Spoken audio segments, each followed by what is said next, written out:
My guest today is Papian, representative of Armenian National Axis and former Armenian ambassador to Canada.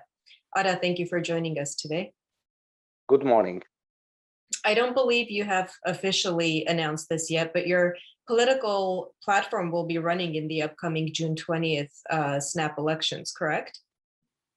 Quite probably we'll officially announce on the 7th of May, because we have to see the reaction of the people at that day, and also will represent our candidates for prime minister and for cabinet, because people are asking more details, not only about our plans for future, but our staff and people who will be engaged in the future of Armenia.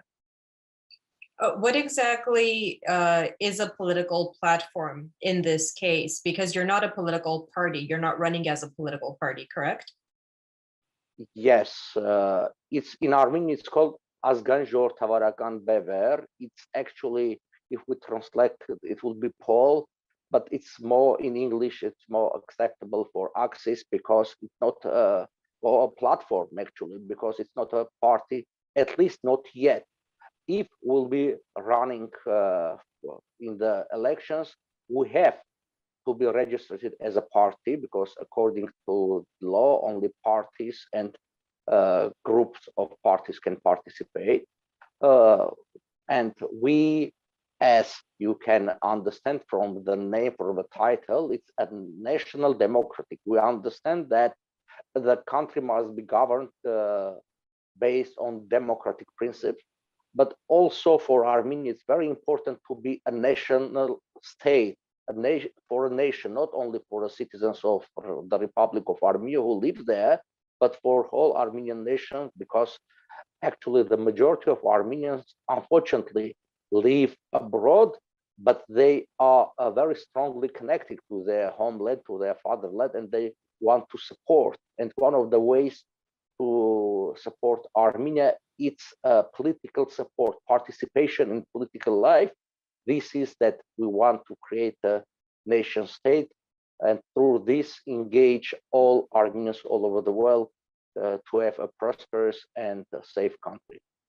So in what capacity do you feel that diasporans should be allowed to participate in politics in Armenia?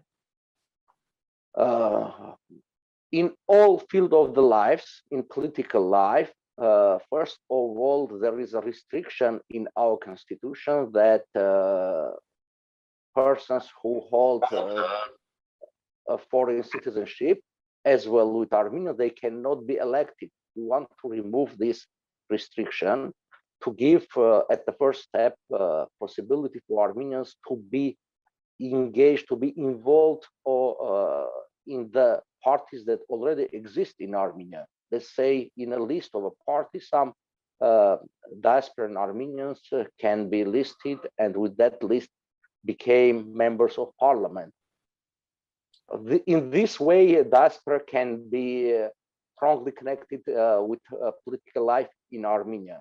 Secondly, we see that we need more economic engagement, not just supporting or donating, but involvement in Armenian economic life. And for this, we need a lot of changes.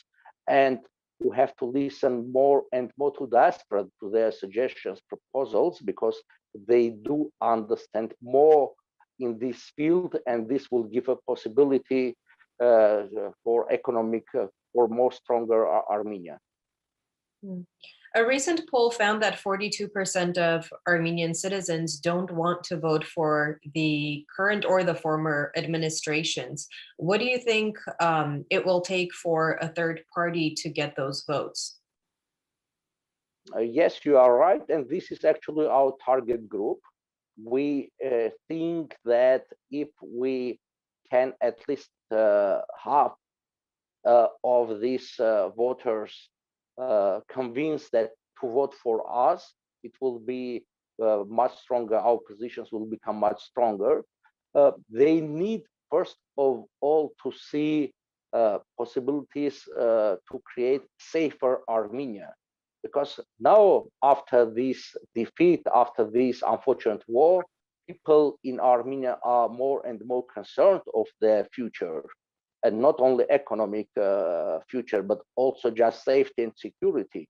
And we are trying to convince them that Armenians in Armenia have possibilities to become ally, not only the neighboring countries. The world has been changed, and we see United States as one of the possibilities for us to become non-NATO ally of the United States. This will give Armenia much stronger position in the field of safety. I mean, not only political, but also possibility of supply of weapons and ammunitions, because our traditional ally Russia has changed our position. It's became more and more pro-Turkish, because now Turkey and Russia are in a way against West, just as happened 100 years ago, and this makes them to become closer and closer. Secondly, Russia and Turkey have more economic connections and economic interests than Armenia. Armenia is much smaller as a market, and this is that we see that competed with Turkey we cannot. And also we see that the relations between United States and Turkey are becoming more and more tense, and this can be helpful in a way. It can be a basis for closer relations of countries of South Caucasus, let's say Georgia and Armenia with West, and Georgia and Armenia maybe can replace Turkey as the main ally in that part of the world. You're currently in Los Angeles, and you were in the States again not too long ago prior to this visit. You've been having a lot of meetings with officials. Can you tell us a little bit about those meetings? Yes, I was in the United States in March, and then for 2 weeks I was back to Armenia, and I'm here since mid-April. In Los Angeles. At that time, during my first visit, I visited as well Washington and had meetings with representatives of State Department, current and former ambassadors, spoke to them, tried to explain them why we are hoping to have closer relations with United States, try to explain the US interest of this connection. I will say they were listening and they are interested in having more, let's say, closer relations.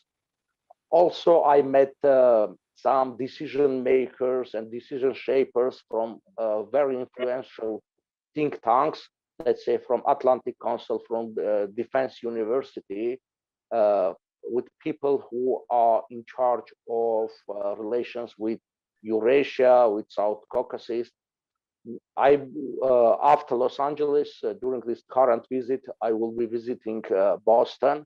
I will have meeting with not only community, but also some hope to have some meetings with representatives, official representatives.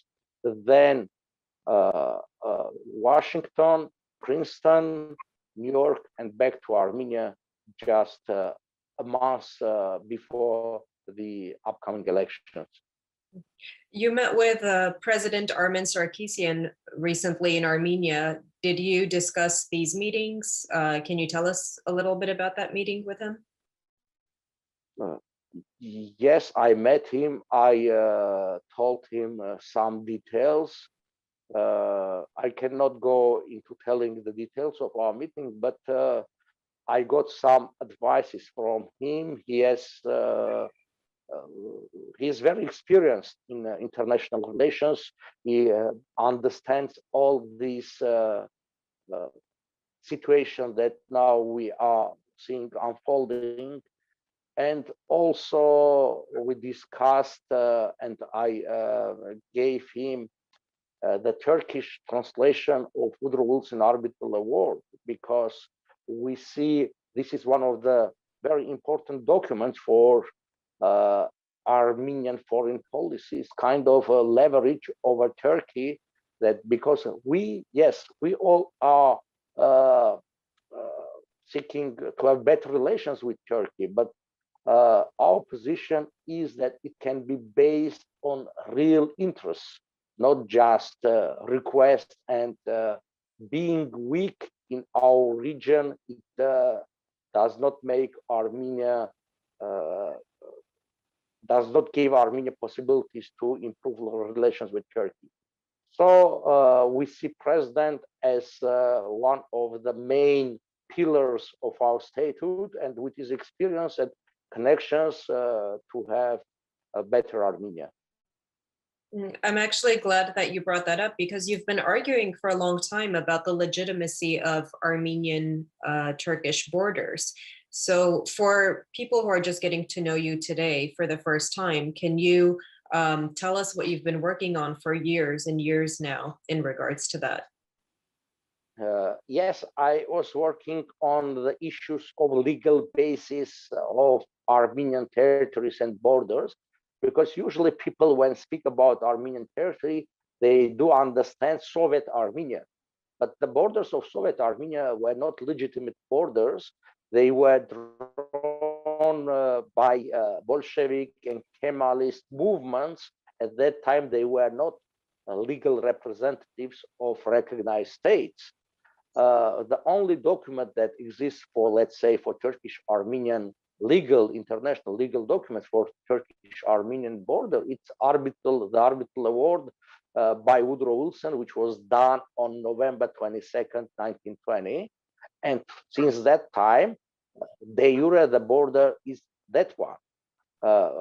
Also, there is another document which is included in the arbitral award. It's called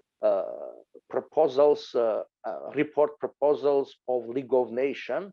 There was a special commission on Armenian borders with Georgia and Azerbaijan, and 4 members of League of Nations Council were part of the highest body of League of Nations, and that body defined the border with Azerbaijan, which includes not only lower Artsakh or Karabakh in the Republic of Armenia, not only the higher, but also the lower Karabakh in Armenia. And my position, and actually position of our national democratic platform or axis, is that the issue, Karabakh issue, must be solved based on international law, and the international law speaks about the borders with Azerbaijan based on League of Nations decisions.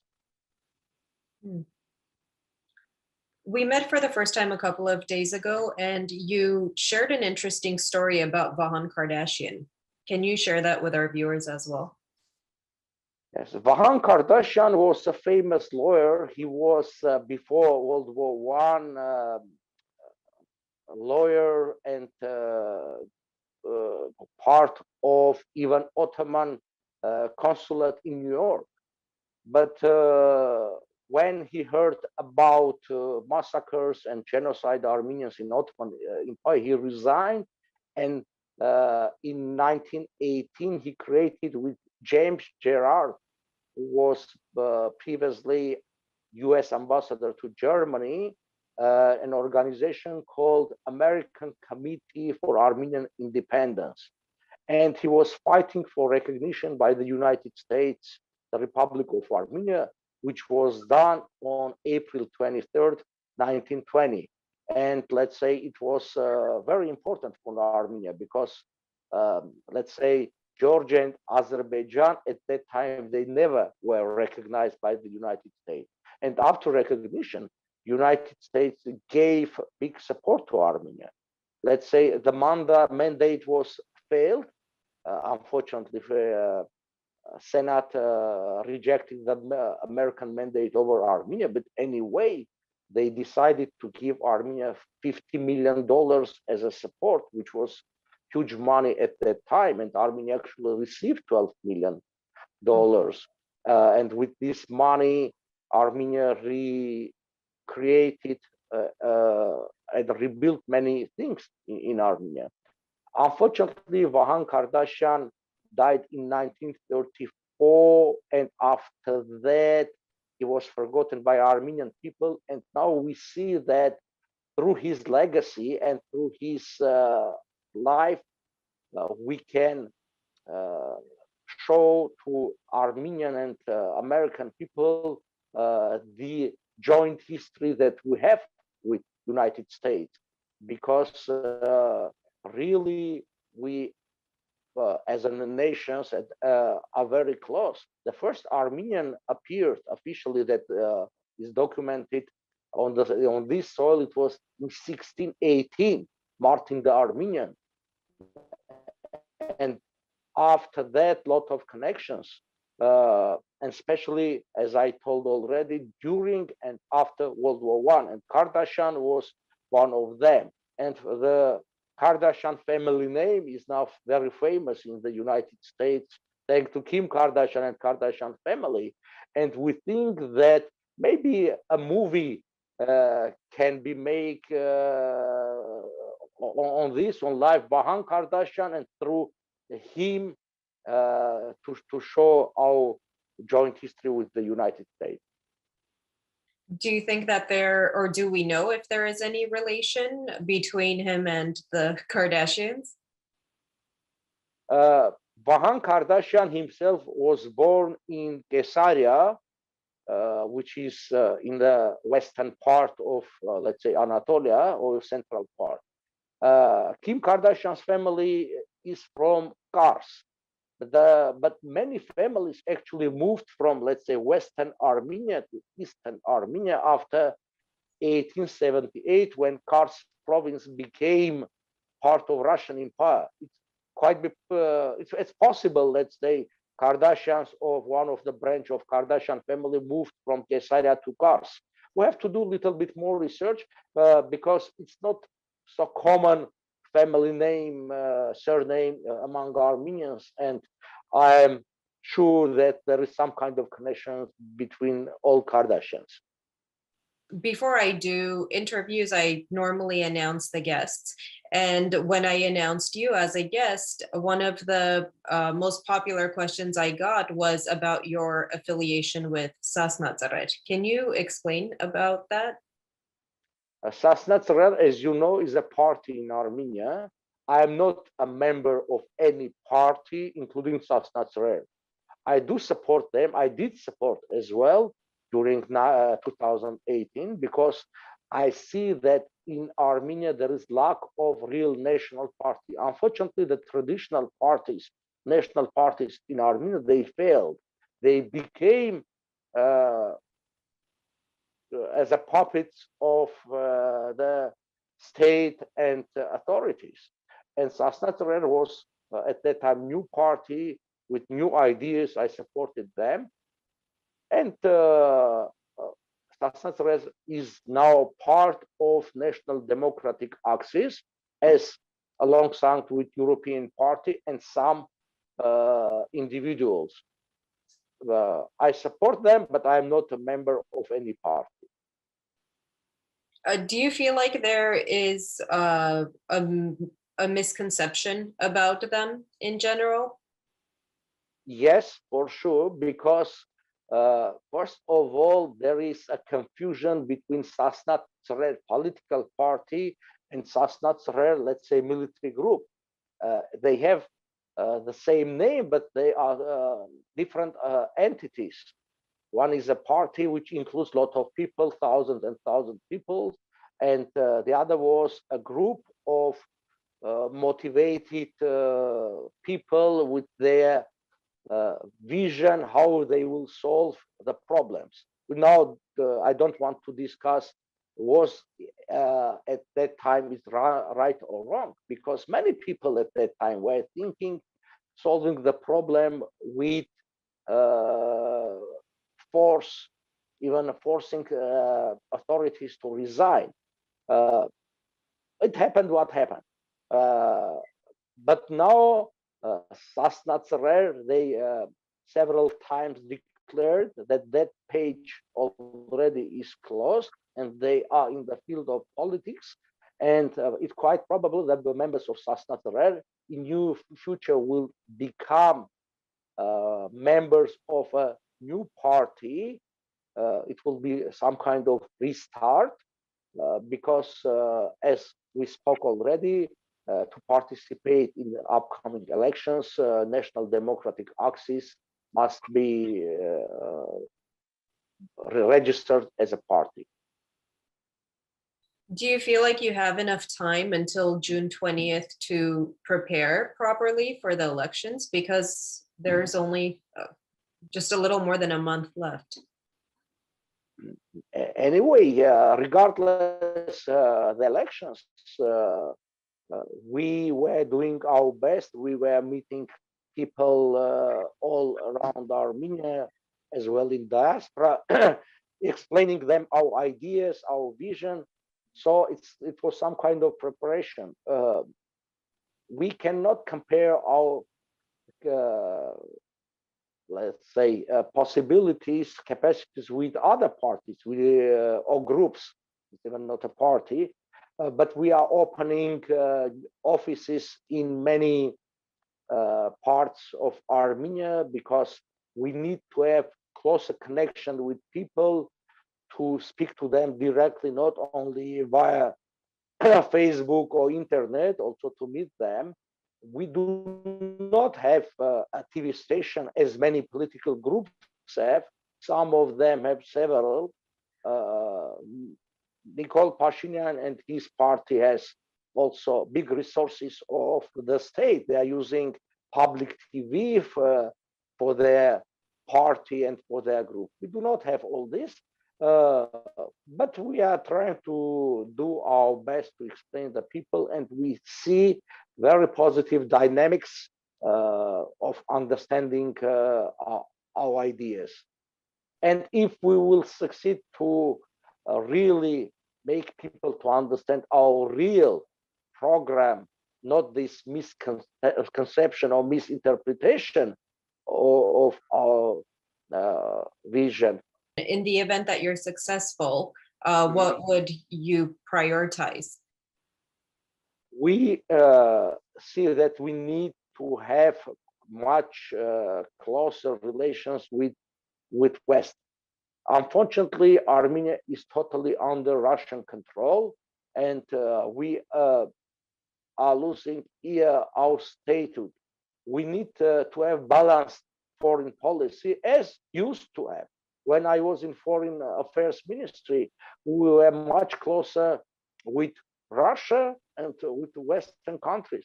And also now, as I already told, Russia has become closer to Turkey and Azerbaijan. We do not have alternate choice except to find other countries with possibilities to become with them allies. Because safety and security for us are not just words, as can be in many parts of the world. It's a real challenge for us. It's a threat, even threat for Armenian statehood.